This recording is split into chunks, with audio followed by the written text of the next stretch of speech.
One member of our team that did see this horse this morning at Del Mar, Brittany Urton, she is standing by live at Del Mar Thoroughbred Club. And Brittany, what was the scene like this morning for this much anticipated workout?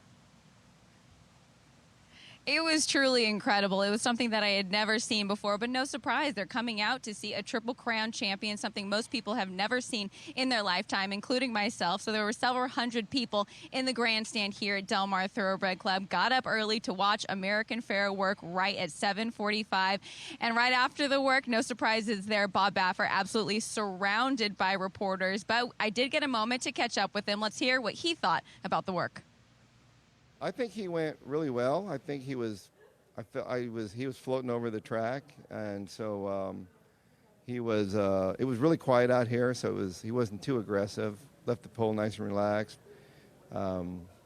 Picked it up in the lane, just kept him focused. Because I told Martine there'll be people clapping and stuff just to keep him focused, because he always has those ears forward listening. So he went really nice. I got him like in a minute, out in 13. So.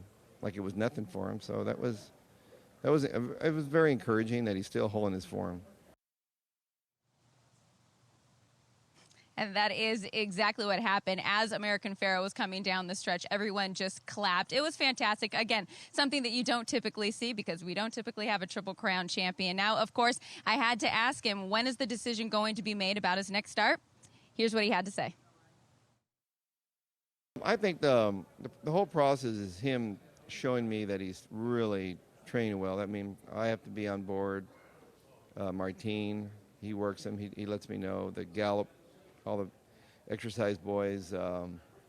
Believe me, we're always looking for an excuse not to go. So that's what we're doing right now. And so if he gives us one little inclination that maybe just pass and give him a little bit extra time, we'll pass. So it's work by work, gallop by gallop.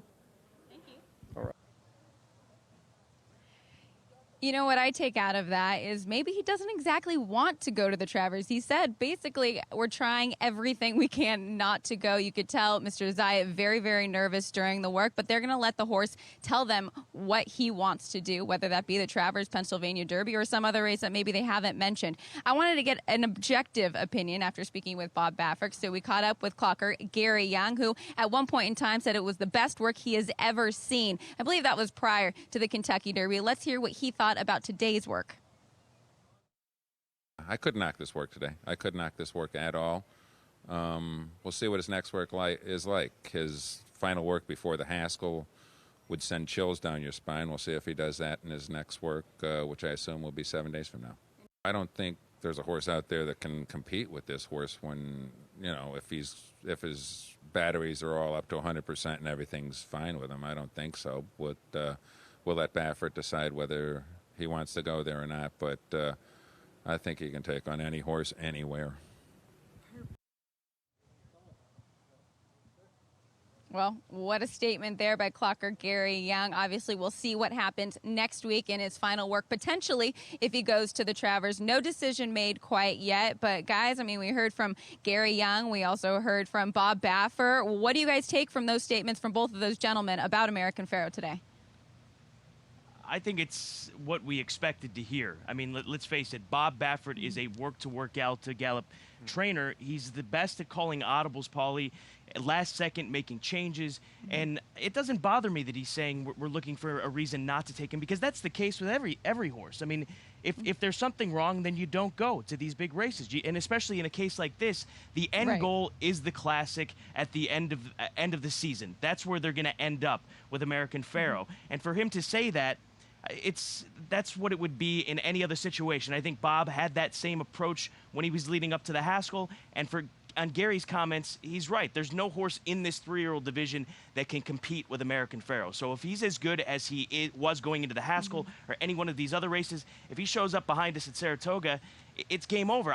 Can you find another horse or think of another horse that can get close to him from what we have seen so far? No, but here's the situation that you're dealing with. You're dealing with a trainer where the one place he has not had the best success at is here at Saratoga. We've gone over this multiple times, and for some reason, when he ships in here, he's scared to death. Jimmy Barnes, the assistant trainer, He even said it. He doesn't love shipping his horses in. I'm on Brittany's side on that interview 100%. I mean, that was like me going to the mound and talking to a pitcher for a half an hour stalling for waiting for my guys in the bullpen to warm up. He was stalling completely on that question. He wants no part of coming here at Saratoga. He wants to win by 15 at Penn National, build this horse up some more, and then go to the Breeders' Cup Classic.